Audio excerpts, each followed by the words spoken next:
Here's a Spurs News Roundup, right, your latest top news all in one place in the last 24 hours, and also full analysis of the majority, if not all, of the stories. Stay tuned to the very end to keep up to date.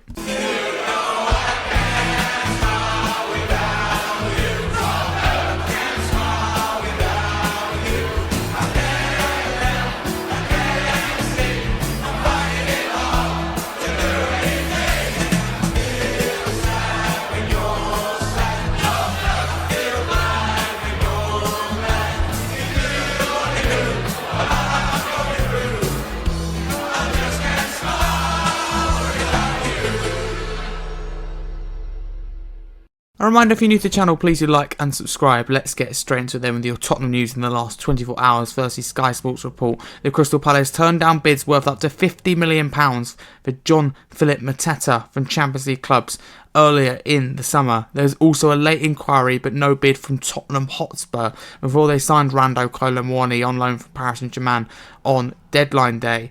Next, Richarlison spoke about scoring goals again. Richarlison said, "Since the Olympics last summer, I've been struggling with physical problems and never had enough time to recover and play pain-free. Last year, I got injured right after coming back from vacation, and when you rejoin the group, you can tell the guys are flying and you're still far behind physically. This year, I spoke with the coach, Thomas Frank, as soon as I got back and made a plan for me, and it has been working. All I wanted ever during this whole time was to be able to play without limitations and help the club and the national team. Now things are getting back on track." Richarlison spoke about on the rumours about his future and the season ahead at the World Cup. He said, "The day I come back from the vacation, I had a very good conversation with the coach. I told him I wanted to stay and that I wanted to prove myself. I deserve to play and have the chance to help this team this season. It's a matter of honour for me. Tottenham invested a lot in my signing. They didn't give up on me even when I was at my lowest. Now that things are changing, I feel good physically. I want the chance to give back to the club and the fans. I know I can deliver more. Offers did come, but I always made it clear that my priority was to stay, and Thomas said he's counting on me. So I think that issue ended there in that conversation. Every player needs that peace of mind, knowing what comes from outside is just speculation, and that you have backing within the club. Playing with more uncertainty is very difficult. For me, every season is the season of my life. Of course, the World Cup is an extra motivation, but I've always given everything for the clubs I've played for and for the national team. I prepare myself a lot to handle the demanding season ahead, and I hope everything goes well." Richarlison spoke about Heung-min Son leaving Tottenham. Richarlison said, "Son is one of the greatest idols in the club's history and become a good friend. It's still strange to look to the side and not to see him during these games. He's a legend for the fans and inside the club as well, because besides being a great player, he's also a really good person. I'll always be rooting for him wherever he is. I'm glad we still had time to help him win a trophy because he really deserved to leave here with this big achievement."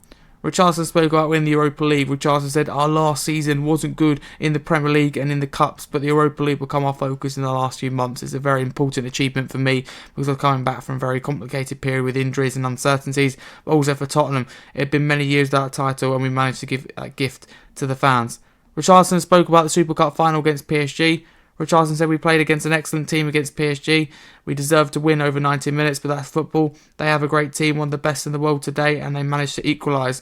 I think we need to pay attention to what happened so it doesn't repeat, losing such a good advantage. But in that game, it was a lot about their quality. We were sad about the result because it was another trophy we could have won. But at the same period, we're proud and confident because we played our equals, and as a team, we showed that we can compete with anyone." Richarlison spoke about his relationship with former Tottenham Hotspur head coach Ange Postecoglou and the new Tottenham boss Thomas Frank. Richarlison said that Ange is a spectacular guy. He was very important to me and he's very loved by everyone at the club. He's tough. He always said he wins in championships his second year, and he kept that promise. Ange always talked a lot with me during his time at the club. In my worst moments, he always tried to help, and I'm very grateful for that. He knew about my desire to help the team, but also understood the tough moment I was going through. Honestly, I have nothing to complain about. When I had a run of games after my pubis surgery, I was performing well and scoring goals. It's a shame that I couldn't do more for him on the pitch because of the injuries I had a while when he was manager. He said that Thomas is also a really nice guy. I think he has everything it takes to stay here at Tottenham for a long time and become a fan favourite. He's one of the smartest coaches I've ever worked with. Richarlison on the World Cup and the Brazil number 9, which he is for the World Cup in 2026. He said, "I already fell into that trap about the number 9 shirt once. I'm not falling again. I suffered a lot of hate and they used that statement to attack me to this day when they asked me that question about being the owner of the number 9 shirt, as coming off a run of 10 games and 10 goals with the national team, a good World Cup, and many people saw it as arrogance. What did they want me to say? That I didn't deserve it? That I didn't want it? The national team is my life, man, and nothing has ever come easy for me on the contrary. Besides facing competition in my position, which might be the most contested in the team, I always had to prove more than others. Even before the World Cup, when I was doing well, scoring every game, the press always tried to push other players into my place. Once a journalist said that he was rooting for me to get injured, so I'd be taken out of the team. I scored 20 goals in the last World Cup cycle, plus who knows how many assists, penalties won, even though I wasn't the starter at the beginning anyway. Thank God I've learned to live with that. I know pressure is part of the job too. In recent months, I distanced myself from social media, stopped following the news, and started focusing more on what really matters to me and my family.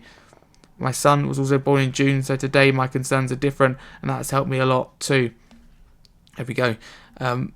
Piece from BBC Sport here that says Daniel Levy leaves Spurs, and BBC Sport understand the decision was taken out of Daniel Levy's hands. According to World-Place sources, the company that effectively owns Spurs, the Tavistock Group, which is owned by the Lewis family, has agreed for Levy to leave his position amid a belief that change will help the ambitions of greater and sustained sporting success. Levy will depart with immediate effect, and there will be no notice period, with the timings of his departure after the summer transfer window a deliberate move. BBC Sport has been told that there is a sense from the Lewis family that success on the pitch has not been consistent enough over the years of Levy's reign. Spurs have won 2 trophies during his 25 years at Spurs, the first being in the League Cup in 2008. The Lewis family are aware of some of the supporter discontent, much of it directed in particular at Levy, that has engulfed the club in recent years. Tavistock figurehead Joe Lewis, 88 years of age now, is understood to have had a peripheral role in the decision for Levy to leave his post. It's understood that younger generations of the family, Vivienne and Charlie, who are Joe's children, have been key in the decision making. Vivienne has been particularly visible at Spurs in recent months, and Nick Boucher, the grandson-in-law of Joe Lewis, has also taken a greater involvement.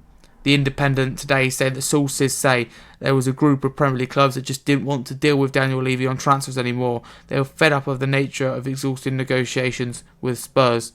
And Paul O'Keefe, via the Last Word on Spurs podcast, says that Johan Langer asked Aston Villa about Morgan Rogers during the transfer window.